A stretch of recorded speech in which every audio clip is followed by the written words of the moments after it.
আমাদের রাজ্য থেকে কেন্দ্রীয় পর্যায়ে মোট 643 জন মন্ত্রীর মধ্যে প্রায় অর্ধেকের বিরুদ্ধেই রয়েছে ফৌজদারি মামলা। নির্বাচনী নজরদারি সংস্থা অ্যাসোসিয়েশন ফর ডেমোক্রেটিক রিফর্মস বা এডিআর এর সাম্প্রতিক প্রতিবেদনে উঠে এসেছে এমন চাঞ্চল্যকর তথ্য। এর মধ্যে খুন, অপহরণ থেকে শুরু করে নারীর বিরুদ্ধে সহিংসতার মতো গুরুতর অভিযোগ রয়েছে অনেকের বিরুদ্ধে। ভারতের 27টি রাজ্য, 3টি কেন্দ্রশাসিত অঞ্চল ও কেন্দ্র মিলিয়ে মোট মন্ত্রী সংখ্যা 643। এদের মধ্যে 302 জনের বিরুদ্ধেই রয়েছে ফৌজদারি মামলা, অর্থাৎ প্রায় 47% মন্ত্রী কোনো না কোনো মামলার মুখোমুখি। এর মধ্যে 174 জন মন্ত্রী জড়িত গুরুতর অপরাধে, যেমন খুন, অপহরণ কিংবা নারীর বিরুদ্ধে সহিংসতার। দলভিত্তিক বিশ্লেষণ বলছে বিজেপির 336 জন মন্ত্রীর মধ্যে 136 জন ফৌজদারি মামলার আসামি। কংগ্রেসের 45 জন মন্ত্রীর মধ্যে 74% বিরুদ্ধে মামলা রয়েছে। তামিলনাড়ুর ডিএমকের 31 জনের মধ্যে 27 জন অভিযুক্ত, যা সর্বোচ্চ অনুপাতের মধ্যে অন্যতম।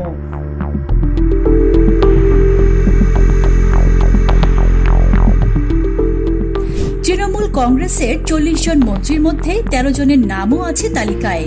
আম আদমি পার্টির 16 জনের মধ্যে 11 জন মামলার মুখোমুখি। তবে শীর্ষে রয়েছে তেলেগু দেশম পার্টি, 23 জন মন্ত্রীর মধ্যে 22 জনের বিরুদ্ধেই মামলা। এডিআর রিপোর্টে আরও বলা হয়েছে অন্তত 11টি রাজ্যে, যেমন অন্ধ্রপ্রদেশ, তামিলনাড়ু, বিহার, উড়িষ্যা, মহারাষ্ট্র ও দিল্লি 60%-এরও বেশি মন্ত্রীর বিরুদ্ধে মামলা রয়েছে। তবে হরিয়ানা, জম্মু ও কাশ্মীর, নাগাল্যান্ড এবং উত্তরাখণ্ডে কোনো মন্ত্রী নিজেদের বিরুদ্ধে ফৌজদারি মামলার কথা উল্লেখ করেননি।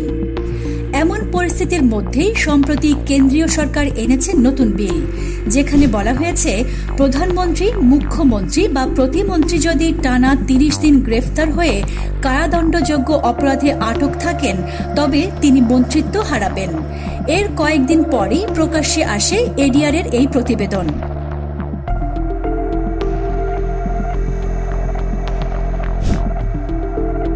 রিপোর্টে উঠে এসেছে মন্ত্রীদের বিপুল সম্পদের চিত্র। 643 জন মন্ত্রীর সম্মিলিত সম্পদ 23,929 কোটি রুপি।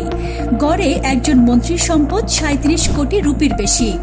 সবচেয়ে বিত্তবান মন্ত্রী টিডিপির ডক্টর চন্দ্রশেখর পেম্মাসানি, যার সম্পদ 5,700 কোটিরও বেশি।